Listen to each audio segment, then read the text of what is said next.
আসসালামু আলাইকুম। আজকে একটা ডিফারেন্ট রান্না দেখাচ্ছি, ডাল দিয়ে সবজি রান্না।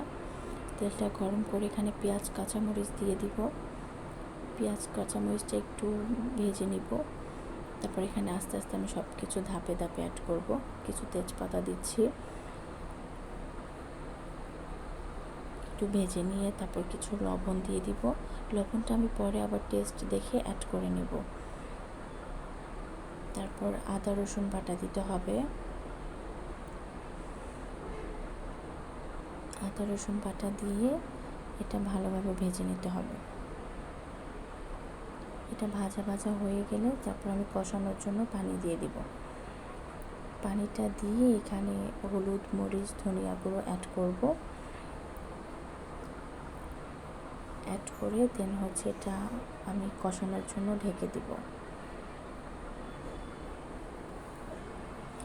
এই রান্নাটা আমার শ্বশুরবাড়ি থেকে শেখা, শ্বশুরবাড়ি এলাকা থেকে আর কি। ওনারা যখন এলাকায় কোনো বড় ফকির বাড়িতে কোনো অনুষ্ঠান হয় তখন এই রান্নাটা করে। তো বলক এসে গেছে, দেন এখানে আমি ডাল অ্যাড করব। যত রকমের ডাল হবে তত রকমের টেস্ট বাড়বে এটা। আমি দিয়েছিলাম মসুরের ডাল, খেসারির ডাল, মুগ ডাল আর মাসকলাইয়ের ডাল, 4 রকমের ডাল ব্যবহার করেছি। তো এই ডালটা আমি প্রথমে একটু কষিয়ে নিব, ঢেকে দিব। তারপর আমি এটার সাথে সবজি অ্যাড করব। এটা একটু কষিয়ে নিয়েছি, দেন এখন আমি সবজিগুলো অ্যাড করে দিব। আসলে আমার বাসায় যত রকমের সবজি ছিল আমি ততগুলো দেওয়ার ট্রাই করেছি। আমি সবজিগুলো দিয়ে দিচ্ছি। সবজিগুলো দিয়ে আমি ডালটার সাথে ভালোভাবে নেড়ে চেড়ে মিক্স করে নিব। এখানে আমার সবজি ছিল আলু, বেগুন, ধুন্দুল, মিষ্টি কুমড়া, গাজর, কাঁচকলা, সিম, বটবটি, যা যা ছিল আর কি বাসায়। তো এটা আমি এখন ঢেকে দিচ্ছি কষানোর জন্য।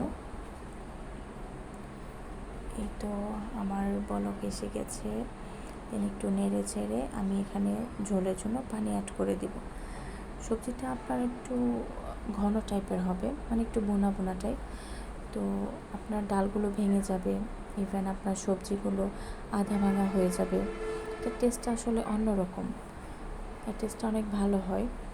আমি রান্না করলে এরকম বড় একটা পাতিলে রান্না করতে হয়, অনেক বেশি করে রান্না করতে হয়। সবাই এত পছন্দ করে এটা। ইভেন আমি আমার বাবার বাড়ির মানুষকে খাইয়েছি, তারাও অনেক বেশি পছন্দ করে। আমার বাবার ভাইয়ার তো অনেক ফেভারিট। এটা বলক এসে গেছে, দেন আমি মিডিয়াম আঁচে রাখবো জালটা, যাতে এটা সবজিগুলো একদম ভালোভাবে সিদ্ধ হয়ে যায়, একটু ভাঙা ভাঙা হয়ে যায়। আর ডালটা তো সিদ্ধ হয়ে যাবে। বারবার শুধু ঢেকে নেড়ে দিতে হবে,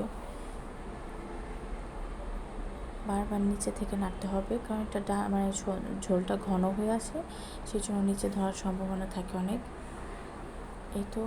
এটা আমার হয়ে গেছে। দেন এটার মেইন কাজ এখন আমরা ডাল যেরকম রসুন তেলে ভেজে দিই, এটা সেরকম কড়াইতে তেল গরম করে দেখেন এখানে রসুন দিয়ে দিচ্ছি।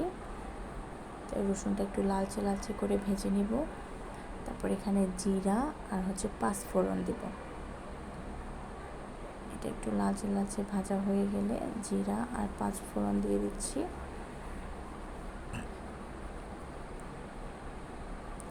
দেন এটা আমি আমার ওই সবজি ডালের উপরে দিয়ে দিব।